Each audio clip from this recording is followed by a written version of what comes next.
તો અરવલ્લીમાં ડમ્પરની અડફેટે વિદ્યાર્થીનીનું મોત નીપજ્યું છે। અજબપુરાની ધોરણ 11ની વિદ્યાર્થીનીનું મોત શાળાએ જતા દરમિયાન ડમ્પર ચાલકે અડફેટે લીધી। મૃતદેહને પોસ્ટમોર્ટમ માટે મોકલીને વધુ તપાસ હાથ ધરાઈ છે।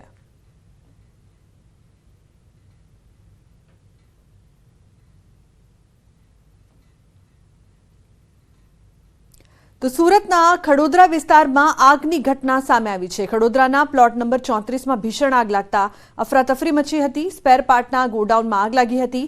આગના કારણે સંપૂર્ણ માલ બળીને ખાખ થઈ ગયો। ફાયરની ગાડીઓ ઘટના સ્થળે દોડી આવી પાણીનો મારો ચલાવીને આગ પર સંપૂર્ણપણે કાબુ મેળવ્યો છે।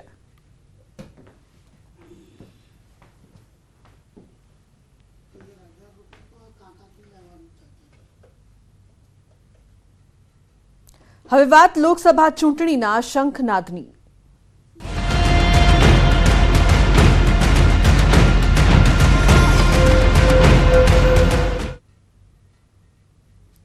તો અમદાવાદની ધરતી પરથી જેપી નડ્ડાએ વિપક્ષ પર આકરા પ્રહાર કર્યા છે। ઇન્ડિયા ગઠબંધન પર જેપી નડ્ડાએ પ્રહાર કરતા કહ્યું છે કે આ ગઠબંધન પરિવારવાદવાળી છે। પરિવારને બચાવવા માટે તેઓ એક થયા છે।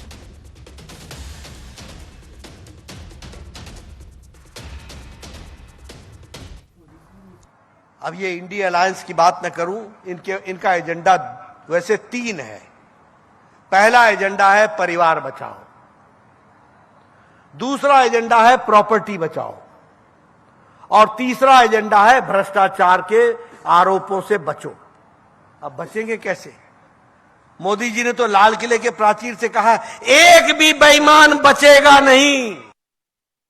આ ઉપરાંત નડ્ડાએ સીઆર પાટીલ અને ભૂપેન્દ્ર પટેલને એટલે અભિનંદન આપ્યા। સાથે જ ભાજપ ફર્સ્ટ, ગુજરાત ફર્સ્ટ અને પ્રધાનમંત્રીના નેતૃત્વમાં ઇન્ડિયા ફર્સ્ટનો નારો પણ આપ્યો।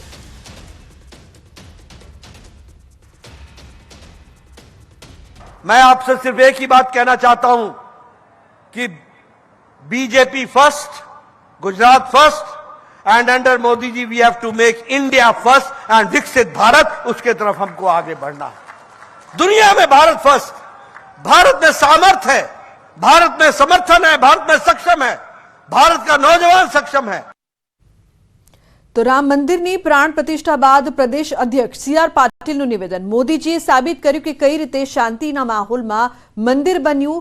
રામ રાજ્ય છે એટલે મહેલ જેવું મંદિર બનાવ્યું છે।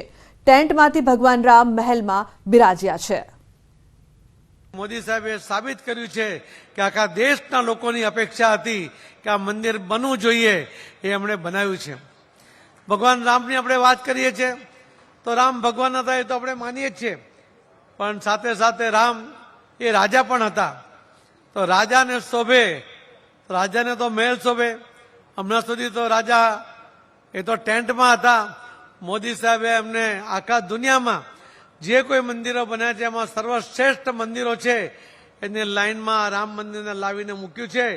એવું સરસ મંદિર જે લોકો ત્યાં કાલે પહોંચ્યા એમણે જે ફોન પર વાત કરી કે આપણે જે ટીવી પર લાઈવ જોયું છે એના એવો લાગે છે કે આપણી અપેક્ષા કરતાં પણ ખૂબ સુંદર એ મંદિરનું નિર્માણ થયું છે।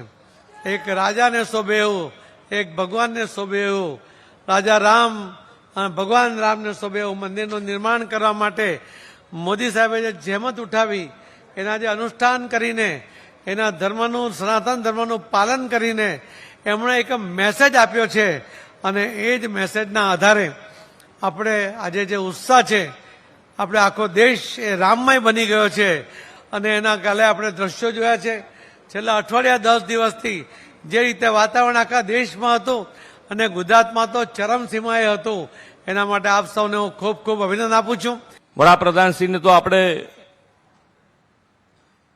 કાર્ય પદ્ધતિનો સૌથી વધારે લાભ ગુજરાતને મળ્યો છે। કઈ પરિસ્થિતિ હતી, કેવી પરિસ્થિતિમાંથી આજે ગુજરાત કયા લેવલે પહોંચ્યું છે।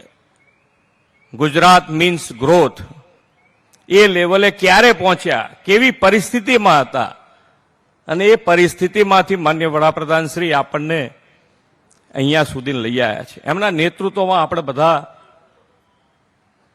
દેશ અને દુનિયાને બતાડ્યું છે કે ગુજરાત એ અત્યારે સાચા અર્થમાં વાઇબ્રન્ટ અને જે નવા નવા ઉભરતા ક્ષેત્રો છે એની અંદર ક્યાંય કોઈને વિકાસ દેખાતો હોય તો એ ગુજરાતમાં દેખાય છે.